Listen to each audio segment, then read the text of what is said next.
তৃণমূল কংগ্রেস যখন ইতিমধ্যেই ভেঙে ছত্র খান, যখন ঋতব্রত শিবিরে রীতিমতো রোজ আমরা দেখতে পাচ্ছি একজন একজন করে চলে যাচ্ছেন, মমতা বন্দ্যোপাধ্যায় নিঃসঙ্গ হয়ে যাচ্ছেন, ঠিক সেরকম একটা সময় তৃণমূলের উঁচু তলায় আপত্তি নেই সুকান্ত মজুমদারের। তবে তৃণমূলের নিচু তলার জন্য দরজা বন্ধ। দেশের স্বার্থে তৃণমূলের উঁচু তলার নেতাদের নেওয়া যেতে পারে স্পষ্ট বার্তা কেন্দ্রীয় শিক্ষা প্রতিমন্ত্রী। তৃণমূল ত্যাগী কোয়েলকেও রাজ্যসভায় টিকিট দিতে পারে বিজেপি, ইঙ্গিত সুকান্ত।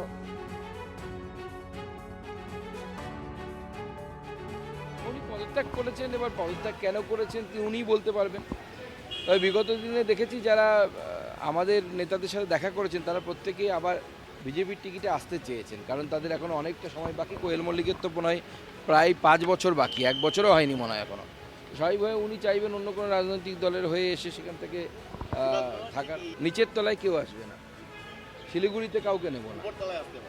উপরতলায় আসতে পারে বলতে বলেছি আমি আগেই, যেটা এখনও বলছি, দেশের স্বার্থে মহিলা সংরক্ষণ বেশি জরুরি। আমরা অনেক সময় দেশের বড় স্বার্থের জন্য ক্ষুদ্র স্বার্থকে জলাঞ্জলি দিতে হয়, কারণ বিজেপির নীতি হচ্ছে কান্ট্রি ফার্স্ট পার্টি সেকেন্ড। আমরা জানি পার্টিতে হয়তো সাময়িকভাবে এতে বিজেপির ক্ষতি হবে, পশ্চিমবঙ্গে কিছু মানুষ বিক্ষুব্ধ হবে, কিন্তু দেশ আগে তারপরে পার্টি।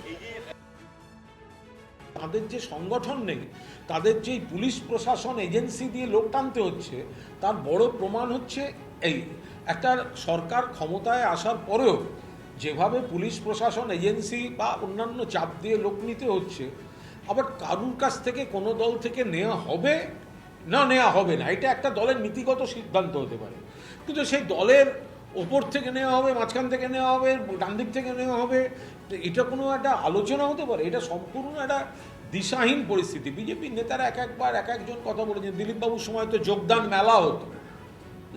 মেলা হতো, আর বিজেপিটা তো মোটামুটি একটা অন্য দলের বা তৃণমূলের অ্যালুমনি অ্যাসোসিয়েশনে পরিণত হয়ে গেছে। আবার এদিকে ভালো তৃণমূল খারাপ তৃণমূল বলে কিছু নেই।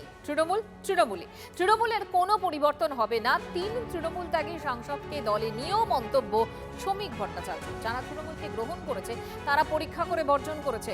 তৃণমূল নিয়ে যত কম কথা বলা যায় তত ভালো, মন্তব্য বিজেপি রাজ্য সভাপতি। তৃণমূলের সম্পর্কে যত কম কথা বলা যায় ততই ভালো।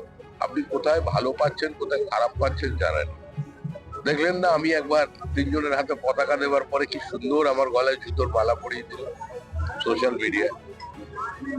আমি তো খুশি হয়েছি তাতে, কারণ তৃণমূল সম্পর্কে মানুষের কি ধারণা সেটা সবাই বুঝবে। ভালো তৃণমূল খারাপ তৃণমূল বলে কিছু নেই। তৃণমূলের কোনো পরিবর্তন হবে না। সুতরাং তৃণমূলকে যারা চেনে, তৃণমূলকে যারা জানে, তারা তৃণমূলকে গ্রহণ করেছে, পরীক্ষা করেছে এবং বর্জন করে দিয়েছে। এখন তৃণমূল বলে কিছু নেই। এখন নির্মূল নিয়ে কথা বলুন, তাহলে চলবে। তৃণমূল নেই।